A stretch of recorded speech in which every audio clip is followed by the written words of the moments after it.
హిందుస్థాన్‌ల మన పవిత్రమైన వస్తువు ఏదైతుందో దాన్ని దొంగలించిండ్రు.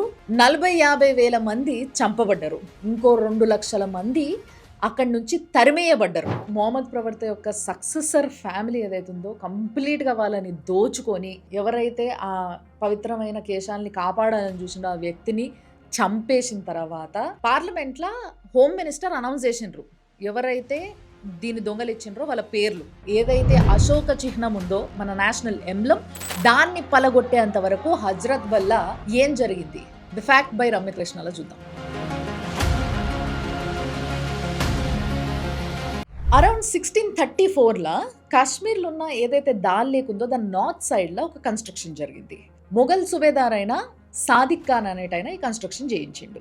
తర్వాత షాజహాన్ దీన్ని ప్రేయర్ హాల్ కింద మార్చండి అని ఆదేశాలు పంపించిండు. అరౌండ్ ఇదే టైంలో 1-2 ఇయర్స్ అటు ఇటుగా ఇంకొక విషయం కూడా జరిగింది.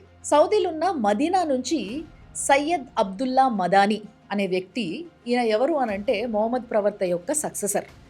ఈయన సౌదీ నుంచి ట్రావెల్ చేస్తూ ఇండియాకు వచ్చి, ఇండియాలో ట్రావెల్ చేస్తూ బీజాపూర్ కింగ్డమ్లో, అంటే ఇప్పుడున్న కర్ణాటకలో విజయపుర అనే ప్లేస్ ఏదైతుందో అక్కడ సెట్ అయ్యిండు. ఈయన వచ్చేటప్పుడు ఈయనతో పాటు మొహమ్మద్ ప్రవక్త యొక్క తల వెంట్రుకలు ఉంటాయి కదా, కేశాలు, వాటిని తీసుకొని వచ్చిండు అన్నట్టు.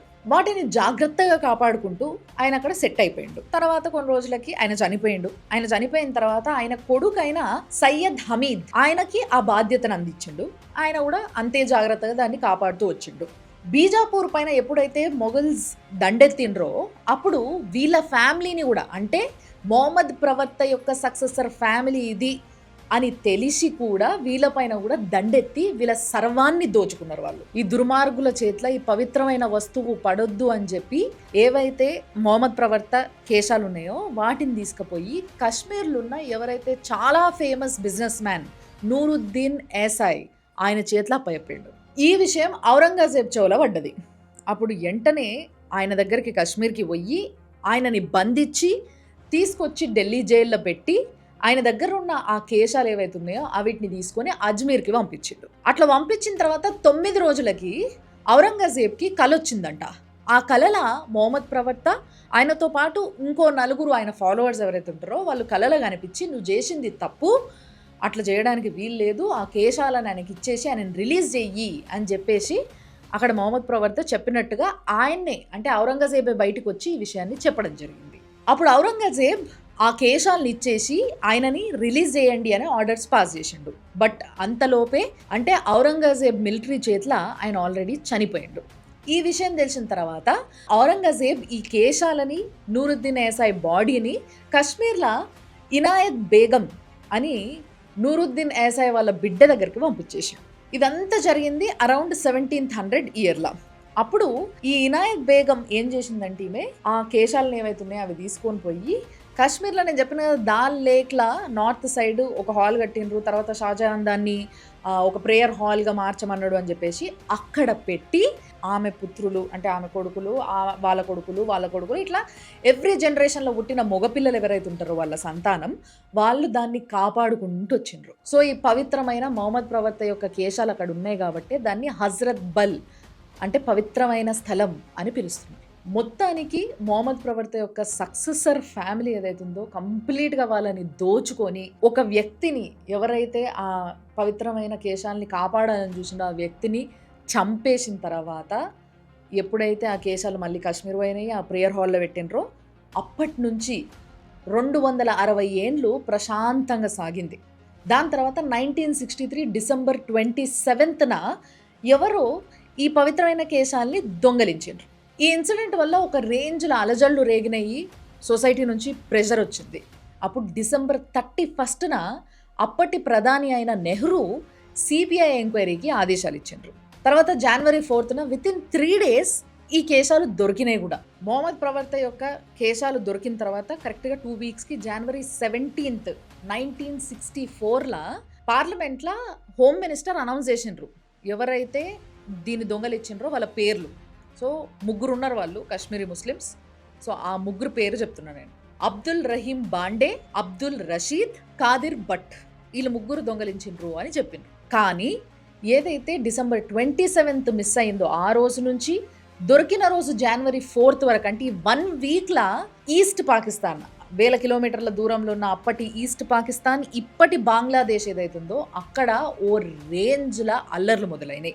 ఎందుకు అనంటే హిందుస్థాన్లో మన పవిత్రమైన వస్తువు ఏదైతుందో దాన్ని దొంగలించిండ్రు కాబట్టి ఇక్కడున్న అంటే ఇప్పటి బంగ్లాదేశ్లో ఉన్న హిందువులని చంపండి అని మాస్ మర్డర్స్ మొదలుపెట్టారు. 40-50 వేల మంది చంపబడ్డరు. ఇంకో 2 లక్షల మంది అక్కడి నుంచి తరిమేయబడ్డరు. అప్పుడు వచ్చి వీళ్ళు బెంగాల్లా, ఒరిస్సాల, మధ్యప్రదేశ్లో కొన్ని ప్రాంతాలల్లో శరణార్థుల్లాగా వచ్చి సెటిల్ అయినరు. February 6th దొరికిన తర్వాత కరెక్ట్ 1 monthకి ఆల్మోస్ట్ చాలా మందికి ఇంకా అనుమానం ఉండేది, దొరికిందా దొరకలేదా ఉత్తికి చెప్తుర్రా అని చెప్పేసి అనుమానం ఉన్నోళ్ళ కోసం అని చెప్పేసి పబ్లిక్లో ఆ కేశాలని తీసుకొచ్చి ప్రదర్శించడం జరిగింది మొట్టమొదటిసారి. ఇప్పుడు వరకు ఇది తిన్నారు కదా, ఇప్పుడు మీ ఐడియా కోసం ఇంకో విషయం చెప్తా. 1963 October 12th వరకు బక్షీ గులాం మొహమ్మద్ అనేటైన జమ్మూ కాశ్మీర్కి పిఎం ఉండే. అంటే భారతదేశానికి ఇక్కడ నెహ్రూ పిఎం ఉండంగానే వాళ్ళకి ప్రత్యేక హోదా ఉంది కదా అని చెప్పేసి అక్కడ వాళ్ళు కూడా పిఎం అని అంటారు అన్నట్టు. సో ఆయన పిఎం గుండే. తర్వాత 1964 February 29th వరకు ఖ్వాజా శంషుద్దీన్ అనేటైన అధికారంలోకి వచ్చిండు, ఆయన పిఎం గుండే. దాని తర్వాత March 1st ఇమీడియట్గా మళ్ళీ ఈయననే ఎవరైతే బక్షుద్దీన్ గులాం మొహమ్మద్ ఉన్నాడో ఆయననే పిఎం అయ్యిండు అన్నట్టు. ఇప్పుడు ఆలోచించండి, ఎప్పుడైతే మొహమ్మద్ ప్రవర్త యొక్క ఆ కేశాలు పవిత్రమైన కేశాలు ఉన్నాయో అవి దొంగతనం జరిగినాయో ఆ పీరియడ్లో అక్కడ అధికారంలో ఉన్నది ముస్లిమ్సే మీదికెళ్ళి. సో ఈ హజరత్ బల్ అనే స్థలం ఏదైతుందో ఇది తర్వాత మెల్లగా సూఫీ దర్గా మస్జిద్ అయ్యింది. దీనికి సంరక్షకులు ఎవరైతే ఉన్నారో వాళ్ళు ముస్లిమ్సే, అధికారంలో ఉన్నది ముస్లిమ్సే. కానీ అక్కడ దొంగతనం జరిగితే చనిపోయిన వేలాది మంది ఎవరు, నిలువు నీడ లేకుండా పోయిన లక్షలాది మంది ఎవరు? సో ఈ హజరత్ బల్ థెఫ్ట్ ఇన్సిడెంట్ తర్వాత కొన్ని రోజులకు మొత్తం వాతావరణం అంతా చల్లబడ్డది. మెల్లగా 1970 ఆ టైంలో దీని ఎక్స్పాన్షన్ మొదలయ్యింది. లైక్ 11 years దీని ఎక్స్పాన్షన్ అయ్యింది. దాని తర్వాత 2014-15 ఫైనాన్షియల్ ఇయర్లో ప్రసాద్ స్కీమ్ ద్వారా దీని పునరుద్ధరణ అండ్ సంరక్షణ కోసం అని చెప్పేసి 45 కోట్లు మోడీ సర్కార్ శాంక్షన్ చేసింది. ఈ ప్రసాద్ స్కీమ్ అంటే ఏంటిదో చెప్పాలి కదా. ఇది pilgrimage rejuvenation and spiritual augmentation drive. ఇదేంటంటే హిస్టారికల్ ప్రాధాన్యత కలిగిన ఏ పవిత్రమైన స్థలమైనా, అంటే ఏ రిలీజియన్లో ఉన్న పవిత్రమైన స్థలమైనా సరే వాటిని పునరుద్ధరణ చేయడానికి అండ్ సంరక్షించడానికి ఇట్లా ఫండ్స్ చేయడం జరిగింది. అందులో భాగంగానే హజరత్ బల్కి 45 crores శాంక్షన్ అయింది. ఈ వచ్చిన ఫండ్స్తోని కతంబంద్ అండ్ కాలిగ్రఫీ అనే రేరెస్ట్ అండ్ కాస్ట్లీయెస్ట్ ఆర్ట్ ఏదైతుందో ఈ వర్క్ అంతా కూడా హజరత్ బల్లో చేయడం జరిగింది. అంతేకాకుండా లోపల ఏసీలు పెట్టియడము అండ్ కొన్ని డిజిటల్ సౌండ్ సిస్టమ్స్ పెట్టియడము, ఇట్లా ఇంకా చాలా అడ్వాన్స్ ఫీచర్స్తోని దీన్ని మంచిగా రెడీ చేయడం జరిగింది. ఇట్లా అన్ని హంగులు ఆర్భాటాలతోని హజరత్ బల్ మొత్తం రెనోవేట్ అయిన తర్వాత రీసెంట్గా దాని లాంచ్కి శిలాపలకం ఏదైతే పెట్టినరో లోపల ఆ శిలాపలకం పైన నేషనల్ ఎంబ్లమ్ ఉండడానికి వీలు లేదు, ఎటువంటి ఎంబ్లమ్స్ని మేము మతపరమైన స్థలాలలో ఎంకరేజ్ చేయము అని చెప్పి పలగొట్టారు. మరి పక్కనే ఉన్న వక్ఫ్ బోర్డ్ ఏదైతే ఎంబ్లమ్ ఉందో దాన్ని ఎందుకు పలగొట్టలేదు? అండ్ ఇంకో క్వశ్చన్, ప్రతి సంవత్సరం గవర్నమెంట్ నుంచి వెళ్ళి అండ్ వేరే స్టేట్స్ గవర్నమెంట్స్ నుంచి వెళ్ళి కూడా మీకు ఫండ్స్ వస్తాయి కదా హజ్ యాత్ర పోయేటందుకు. అప్పుడు జోబ్లో పైసలు పడితే చూసిర్రా, ఇవే కదా పైసలన్నీ, ఇలాంటి పైసలే కదా అన్నీ. మరి ఈ పైసల మీద నేషనల్ ఎంబ్లమ్ ఉంది కదా, ఏ నోటు మీద కూడా నేషనల్ ఎంబ్లమ్ లేకుండా రాదు కదా. మరి ఇవెందుకు తీసుకుంటున్నారు? వీటితోనే ఎందుకు పోతున్నారు మీరు ఆ యాత్రకి? మతపరమైన కార్యక్రమంలో ఇదెందుకు వాడుతున్నారు? మరి అప్పుడు వద్దన అనరా? ఇండియన్ టూరిజం డిపార్ట్మెంట్ నుంచి వచ్చిన ఫండ్స్ 45 crores తోని ఇంత రెనోవేషన్ చేసి అంత అద్భుతంగా తయారు చేసుకున్నప్పుడు దానిపైన ఇంత ఎంబ్లమ్ వేస్తే మీకు ప్రాబ్లం అయ్యింది. కానీ హజ్ యాత్ర కోసం అని చెప్పి వచ్చిన డబ్బులు ఏవైతే జోబ్లా గుండె మీద డబ్బులు పెట్టుకొని పోతారు కదా జోబ్లా, మరి వాటి మీద ఎంబ్లమ్ ఉంటేనేమో ప్రాబ్లం అయితే ఎందుకు? మతపరమైన స్థలాలలో ఎక్కడా కూడా మేము ఈ నేషనల్ ఎంబ్లమ్ని ఎంకరేజ్ చెయ్యము అని చెప్పేసి అంటున్నారు కదా. మరి మీ మతపరమైన స్థలాలు ఏవైతే ఉన్నాయో వాటి డాక్యుమెంట్స్ ఉంటాయి కదా, ఆ డాక్యుమెంట్స్ అన్నిటిపైన కూడా నేషనల్ ఎంబ్లమ్ ఉంటుంది. మరి చించేయండి, ఎందుకు ఉంచుకుంటున్నారు? ఆ డాక్యుమెంట్స్ కావాలన్నా మీకు? మన కాన్స్టిట్యూషన్ రాసిన బిఆర్ అంబేద్కర్ గారే స్వయాన అన్న మాటలు చెప్తున్నా, కావాలంటే మీరు రీసెర్చ్ కూడా చేసుకోవచ్చు. ఎప్పుడైతే ఇండిపెండెన్స్ తర్వాత ఆయన లా మినిస్టర్ ఉండేనో అప్పుడు కాశ్మీర్ని ఇండియాలో కలిపే సమయంలో అక్కడ అడ్మినిస్ట్రేషన్లో ఉన్న షేక్ అబ్దుల్లాతోని అన్న మాటలు, మీకు మా ప్రొటెక్షన్ కావాలి, మా ఫుడ్ కావాలి, మా నుంచేలి వచ్చే ఫండ్స్ కావాలి, రోడ్లు వేయాలి, డెవలప్మెంట్ చేయాలి, ఇవన్నీ ఇండియా నుంచేలి మీకు కావాలి. కానీ మీకు మాత్రం ఇండియా ఫ్లాగ్ వద్దు, మీకో సెపరేట్ జెండా ఉండాలి, మీకు ఈ ఇండియన్ ఎంబ్లమ్ వద్దు, మీకో సెపరేట్ చిహ్నం ఉండాలి. ఇట్లా అంటే నేను ఒప్పుకోను, నాతోని కాదు, నేనున్నంత వరకు నేను ఒప్పుకోను, ఎందుకంటే నేను దేశద్రోహిని కాదు అని అన్నాడు. ఇప్పుడు కూడా ఆలోచించండి, ఆ 45 కోట్లు ఎక్కడి నుంచి వచ్చినాయి? ఎంతమంది ఇండియన్ ట్యాక్స్ పేయర్స్ కడితే వచ్చినాయి ఆ పైసలు? చాలా ధనిక రాష్ట్రాలు అంటనే ఉంటాయి, మేము ట్యాక్సులు కడుతుంటే అవి తీసుకుపోయి పంచుతున్నారు మీరు పేద రాష్ట్రాలకు అని చెప్పేసి.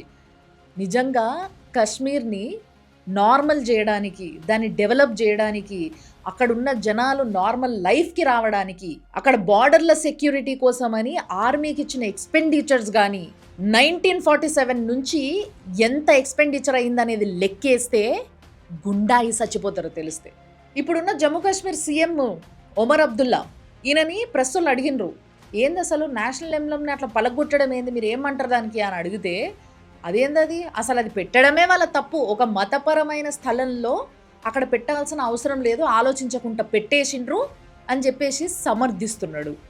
మరి మిమ్మల్నే అడుగుతున్నాము, హజరత్ బల్ ఇనాగ్రేషన్ కోసం అని ఫ్లెక్సీలు వేయించుకున్నారు కదా, ఆ ఫ్లెక్సీలల్లా నెత్తి మీద వేసుకున్నారు కదా మరి ఎంబ్లం, మరి అక్కడ ఎందుకు వేసుకున్నారు? అంటే మీకు తెలుసు అది అక్కడ పెట్టడం అనేది తప్పు కాదు అని, కానీ కొంతమంది అల్లర్లు రేపి అది పలగొట్టిరు కదా, దాన్ని సమర్థించడానికి ఇప్పుడు ఇట్లా మాట్లాడుతున్నారు. ఇంకో దారుణమైన విషయం ఏంది అని అంటే, హిందూ టెంపుల్స్ అన్నీ గవర్నమెంట్ చేతిలోనే ఉంటాయి, అండర్ గవర్నమెంటే ఉంటాయి. లైక్ దానికి దేవాదాయ శాఖ అని చెప్పేసి దానికి ఒక మినిస్ట్రీ కూడా ఉంటుంది. కానీ ఇక్కడికి వచ్చేసరికి అథారిటీ సంగతి చాలా దూరం. ఓన్లీ నేషనల్ ఎంబ్లమ్ కూడా వాళ్ళ గడప దాటి వాళ్ళ మతానికి సంబంధించిన జాగలకి లోపల పోయేటందుకు కూడా హక్కు లేకుండా అయ్యింది. ఇదెక్కడి మత సామరస్యం అని అడుగుతున్నారు. ఈ ఇష్యూలో అంబేద్కర్ గారి మనవాడు రియాక్ట్ అవుతూ ఏమన్నాడంటే, Muslims are isolating themselves by doing the supporting vandalism of national emblem. He said Muslims should understand that India is దారుల్ అమాన్, నాట్ దారుల్ ఇస్లాం. I strongly condemn the vandalism of the state emblem of India, the lion capital of Ashoka in Srinagar. ఇట్లా national ఎంబ్లమ్ని, national ఫ్లాగ్ని అగౌరవపరుస్తూ India సమాజం నుంచి ముస్లిమ్స్ వాళ్ళని వాళ్ళు ఐసోలేట్ చేసుకుంటున్నారు. ఇట్లా అగౌరవపరిచే వాళ్ళు గుర్తుపెట్టుకోవాల్సిన విషయం ఏంది అని అంటే, ఈ భూమి దారుల్ అమనే కానీ దారుల్ ఇస్లాం కాదు, అంటే ఇది శాంతికి నిలయం కానీ ఒక ఇస్లామిక్ భూమి కాదు, అందరూ కలిసి ఉండాల్సిన భూమి ఇది అని అన్నాడు.